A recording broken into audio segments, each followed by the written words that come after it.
Bharat champions trophy का final खेलने जा रहा है। इससे पहले मौलाना शहाबुद्दीन कह रहे हैं कि शमी ने गुनाह कर दिया है क्योंकि रोज़ा चल रहे हैं और उन्होंने वहां एनर्जी ड्रिंक पी लिया है क्रिकेट के मैदान पर। ज़फ़र इस्लाम साहब हमारे साथ में हैं। सर, शमी ने गुनाह कर दिया है, रोज़े में एनर्जी ड्रिंक पी लिया है। देखिए, इस तरह की कंट्रोवर्सी जो है, चाहे शहाबुद्दीन साहब हो या कोई भी मौलाना हो, इस तरह की कंट्रोवर्सी करके वो मुस्लिम समाज को कटघरे में खड़ा करते हैं। देखिए, रोज़ा, नमाज, ये सब जो है वो फ़र्ज़ है, लेकिन एग्जम्पशंस भी बहुत है। कई बार ऐसा होता है कि सफ़र में है तो आप रोज़ा नहीं रख सकते।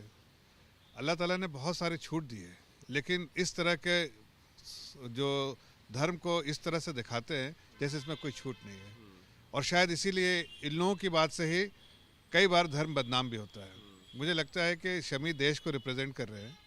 वो समझते हैं बेहतर कि कब उनको रोज़ा रखना है, कब नहीं रखना, और नहीं रखेंगे तो बाद में रख सकते हैं।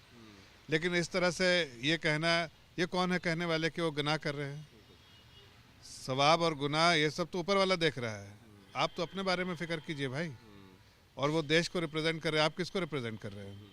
क्रिकेट फील्ड पर उन्होंने ये भी कह दिया कि क्रिकेट फील्ड पर थे तो एक तो रोज़ा नहीं रख करके गुनाह किया, और दूसरा जो है इतने जो है हज़ारों लाखों लोगों के बीच में ड्रिंक पी रहे हैं, ये अपने आप में गुनाह है।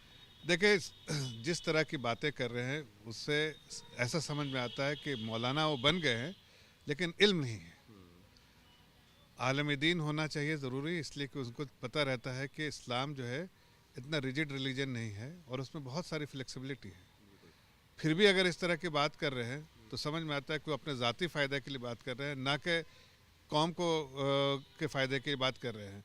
और शमी पर इस तरह का टीका टिप्पणी करना, जो देश को रिप्रेजेंट कर रहा है, उन्हें मालूम है किस तरह से रहना है, किस तरह से नहीं रहना है, और कब रोज़ा रख सकते हैं, कभी नहीं। और आज पहली बार थोड़ी हो रहा है, कितने लोग बाकी दुनिया के लोग भी हैं जो कि फील्ड में जाते हैं, रोज़ा नहीं रख पाते हैं, और रोज़ा रख के कैसे इस तरह से खेल पाएगा? जाहिर है उसको वो एग्जम्पशन है, बाद में उसको रोज़ा को पूरा कर लेगा। लेकिन इस तरह से मुस्लिम समाज के लोग मुस्लिम समाज को ही कटघरे में खड़ा करके बदनाम करते हैं। तो आप कह रहे हैं कि जो है वो क्रिकेटर है, क्रिकेट फील्ड पर जा रहे हैं, और सिर्फ क्रिकेटर ही नहीं, तमाम लोग जो कि ऐसा जो है मेहनत मशक्कत वाला काम कर रहे हैं उनको छूट है, और सिर्फ गुमराह करने का काम किया जा रहा है।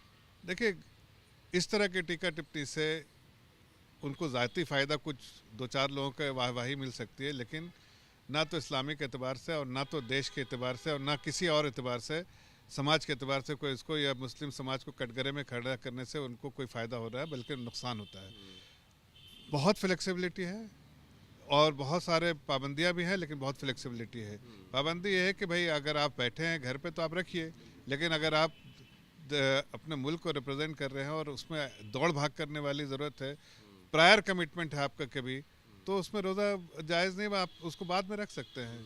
मुझे लगता है इस तरह के बेतुके जो स्टेटमेंट और फतवा देने से मुस्लिम समाज बदनाम होता है। मुस्लिम समाज को बदनाम किया जा रहा है क्योंकि वहां पर इस तरीके से रिजिड नहीं हो सकता, बहुत फ्लेक्सिबिलिटी है, और शमी तो क्रिकेट के मैदान पर हैं, देश का प्रतिनिधित्व कर रहे हैं। ऐसे में अगर उन्होंने जो है ड्रिंक पिया भी है, एक एनर्जी ड्रिंक पिया भी है, तो उस पर इतना जो है हाय तौबा नहीं मचना चाहिए, कहना है ज़फ़र इस्लाम बीजेपी प्रवक्ता का। सहयोगी कैमरा पर्सन वीर पांडे के साथ Ankit Gupta, ABP News, Delhi. ABP Ganga, खबर आपकी, जुबान आपकी।